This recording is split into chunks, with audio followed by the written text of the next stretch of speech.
Sir बड़े बड़े सियासी दिग्गज आपके सामने चुनावी मैदान में खड़े हैं, तो क्या सोचकर आपने चुनाव में कदम रखा? जैसे जो यहाँ से विधायक हैं वो रिस्पॉन्सिबल हैं, उनको मॉनिटर करना चाहिए था। इतना बड़ा बजट वो ये दावे करते हैं कि 5,000 करोड़ रुपए का विकास हुआ है। मैं ये कहता हूँ वो दिखाएं तो सही कि 5,000 करोड़ रुपए कहाँ लगे हैं। मुकाबला आप किसके साथ मान रहे हैं, क्योंकि एक तरफ सियासत के दिग्गज है और आप सियासत में आप नए हैं, चाहे आपने डेवलप करने में पंचकुला में आपका बेहद योगदान रहा है। ये समझते हैं कि ये एक सिक्के के दो पहलू बिल्कुल फेल हो चुके हैं, जनता इनको नकार चुकी है। अगर हरियाणा के चुनावी मैदान की बात करें तो तमाम सियासतदान अपना अपना प्रचार कर रहे हैं। जहां पर बड़ी बड़ी सियासी पार्टियों के दिग्गज चुनावी मैदान में हैं, वहीं इस बार उन्हें टक्कर देने के लिए कई आज़ाद उम्मीदवार भी चुनावी मैदान में आए हैं। क्या कुछ हालात होंगे, इसके बारे में वार्तालाप करेंगे। हमारे साथ पंचकुला से आज़ाद उम्मीदवार खड़े हैं MP शर्मा जी, उनसे बातचीत करते हैं। सर पहले तो बहुत बहुत स्वागत है। आपको बहुत बहुत धन्यवाद। आपके चैनल को भी बहुत बहुत धन्यवाद कि आपने मुझे साक्षात्कार के लिए अप्रोच किया। तो मैं आपके दर्शकों को भी बधाई देता हूं और आपको भी बहुत बहुत बधाई देता हूं। सर बड़े बड़े सियासी दिग्गज आपके सामने चुनावी मैदान में खड़े हैं, तो क्या सोचकर आपने चुनाव में कदम रखा? मैडम, मैं एक सेवानिवृत्त अधिकारी हूँ, हुड्डा से SDO रिटायर हूँ। मैंने शहर के डेवलपमेंट में बहुत योगदान दिया है, पूरा शहर हमने बसाया है।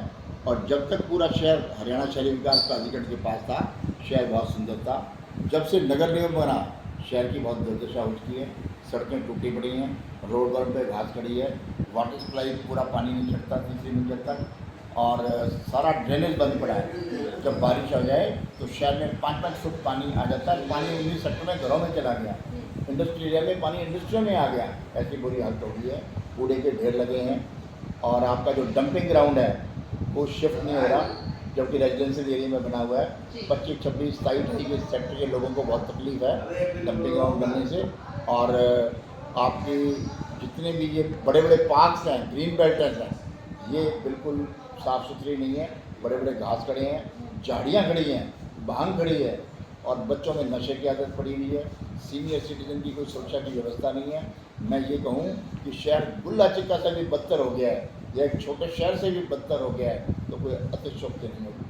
सर बड़े सारे मुद्दे आपने गिनवाए। हालांकि अगर पंचकुला की बात करें तो चंडीगढ़ इतनी डेवलप सिटी है, चंडीगढ़ के साथ पंचकुला पड़ता है।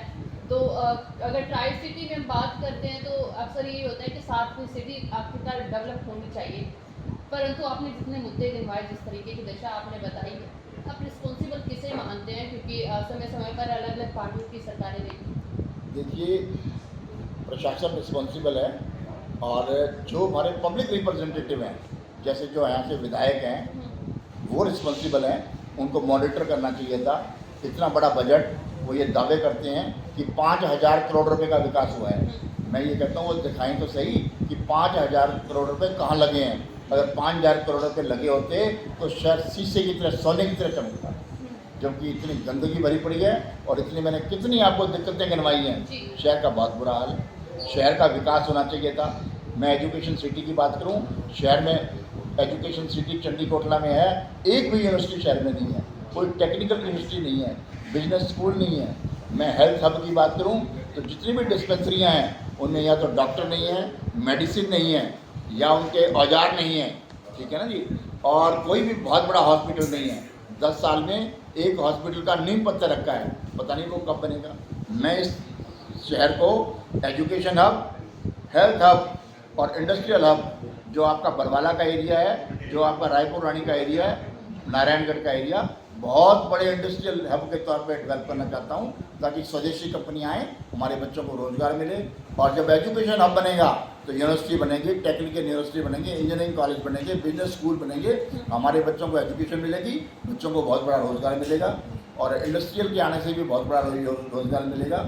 और हेल्थ हब के आने से हमारे जो ऑफिसर्स हैं या हमारे रेजिडेंट्स हैं, उनको स्वास्थ्य सुविधाएं प्रदान होगी। हेल्थ का और एजुकेशन का मैं विशेष तौर से डेवलप करना चाहता हूँ। तीसरे मेरे मन में यह है कि इसको मैं एंटरटेनमेंट हब के तौर पे डेवलप करूँ। मोरनी का एरिया पास है, और एंटरटेनमेंट हब होना चाहिए। और सीनियर सिटीजन की सुरक्षा की व्यवस्था हो, क्योंकि बच्चे आजकल फॉरेन में रहते हैं, तो सीनियर सिटीजन की कोई सुरक्षा की व्यवस्था नहीं है। प्ले ग्राउंड अच्छे होने चाहिए, स्टेडियम होने चाहिए ताकि हमारे बच्चे खेलें और नशे से दूर रहें। बच्चों में नशे की आदत पड़ चुकी है। और मैं जो ये बरवाला रोड है उसको मैं जो हमारी जीतपुर में जो रोड है जो इसको एयरपोर्ट को जाती है उसके दोनों तरफ बहुत चौड़ी रोड है, दोनों तरफ बहुत बड़ी ग्रीन बेल्ट है और दोनों तरफ कमर्शियल एरिया है, फूड कोर्ट्स है, मल्टीप्लेक्स हैं, उनकी तरफ मैं डेवलप करना चाहता हूँ ताकि पूरी एरिया का विकास हो और हमारा पंचकुला का चहुमुखी और सर्वांगीण विकास हो। सर बहुत सारे आपने मुद्दे गिनवाए हैं, परंतु ये जानना चाहूँगी कि मुकाबला आप किसके साथ मान रहे हैं, क्योंकि एक तरफ सियासत के दिग्गज है और आप सियासत में आप नए हैं, चाहे आपने डेवलप करने में पंचकुला में आपका बेहद योगदान रहा है, पिछले इंजीनियर रहे हैं।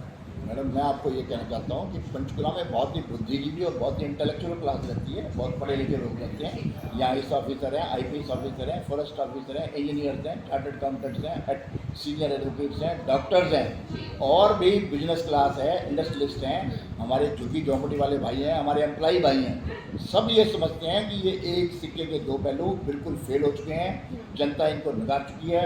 मेरा मुकाबला किसी से नहीं है। आप ये देखना, मैं जनता से अपील करता हूँ कि जो मैं मुद्दे उठा रहा हूँ शहर के चौमुखी विकास के लिए, मेरे मुद्दों पे पूरा ध्यान देगी और एक एक वोट से मुझे भारी बहुमत से विजय बनाएगी। मेरी जीत निश्चित है, मेरा किसी से मुकाबला ही नहीं। बहुत बहुत धन्यवाद सर। तो बिल्कुल एमपी शर्मा जी हमारे साथ थे, जो साफ स्पष्ट बोलते नजर आ रहे हैं कि मेरा किसी के साथ कोई मुकाबला नहीं है। उनका मुद्दा है तो सिर्फ और सिर्फ पंचकुला की डेवलपमेंट का मुद्दा है, फिर चाहे वो शिक्षा के क्षेत्र में हो, स्वास्थ्य के क्षेत्र में हो या रोजगार के क्षेत्र में हो। तो काफ़ी सारा उनके रोड मैप में है कि कैसे कैसे सिटी को डेवलप करना है। खैर अभी देखना होगा कि आखिरकार क्या पंचकुला की जनता किसके ऊपर विश्वास जताती है, क्या जो कार्य इन्होंने गिनवाए हैं, जो मुद्दे इन्होंने गिनवाए हैं कि करेंगे, क्या पंचकुला की जनता भी वही मुद्दे चाहती है हल होना या नहीं। तो सर जनता के बीच में जा रहे हैं आप, क्या आपने तमाम मुद्दे गिनवाए, क्या कहना चाहेंगे जनता को? मैं जनता से ये हाथ जोड़ कर अपील करता हूँ कि 5 अक्टूबर को, आने वाली 5 अक्टूबर को जो मेरा चुनाव निशान है एयर कंडीशनर, उसके सामने का बटन दबा के और मुझे एक एक वोट मुझे डालें और मुझे भारी बहुमत से विजय करें।